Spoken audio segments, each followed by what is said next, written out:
I'm going to give you a chance to think about this with a more long-winded setup than normal. Okay, so I'm showing you my pitch right here.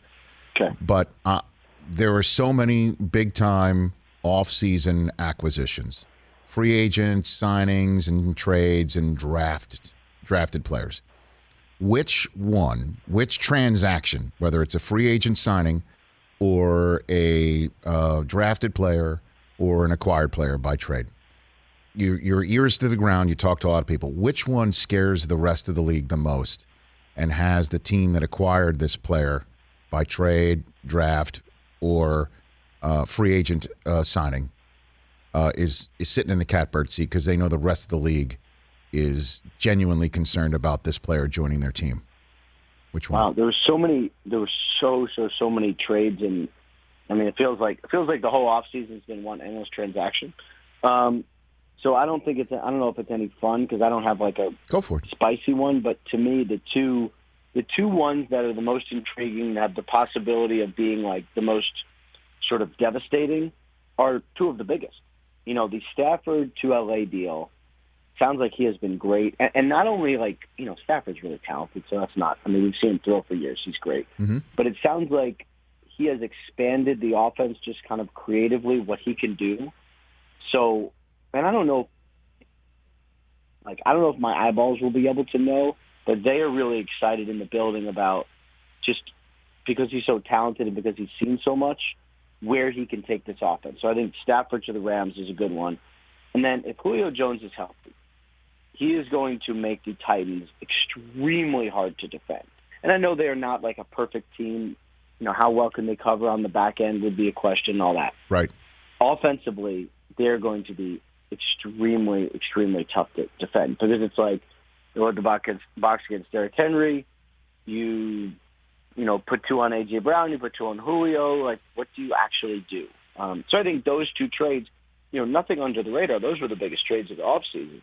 But I'm excited to see kind of where those go. Are other GMs and coaches and whoever you speak to, agents, saying the same thing? I mean, that's what I'm saying is like which ones have gotten the attention of the rest of the league? Are those the two? Stafford to the Rams, I know, like obviously, for instance, San Francisco and Shanahan, that might have been plan A for, moving on from Jimmy G as opposed to drafting somebody and trading a bunch of picks to go draft. Plan A for a lot of people. Like there was, I still almost can't believe the interest that the Lions had in him. I mean, I even at the time kind of underestimated it because, it felt like, all right, the two sides are kind of agreeing to part ways and kind of an older quarterback. Like a lot of people were interested in Stafford. I mean, that probably is the one that drew the most buzz. The Julio trade, I think from the defensive coordinators that I've spoken with, like during my camp tour and all that, that's the one where like they're like, what are teams going to do? Like they really don't know. And before you joined our program, Ian Rapoport here on the Rich Eisen Show, before you called in, you tweeted Carson Wentz is a go for the Colts in Week 1. He's a go. Yes, he's going to be a full participant in practice today. He has been trending this way, and he has been awesome. I think the Colts, after the surgery, were a little surprised at how quick he came along. I think Wentz probably knew that he was going to be fine and probably knew he was going to be the starter, even if none of us did. It's just amazing. Like, we spent at NFL Network and at every other place a long time talking about the Jacob Eason v. Ellinger quarterback battle. Yes, sir. And are the Colts going to trade for Nick Foles and all the other stuff? And I'm sure Carson Wentz hated all of it because he probably thought that he was going to play Week 1 and we didn't. And now he gets to be like, yep, told you. So I think he's going to be – he's going to be good to go. I don't know how they're going to be as a team. He hasn't practiced a ton, but I believe he will be starting. What about Quentin Nelson? What about him? I think he's going to be starting. He's not going to practice today.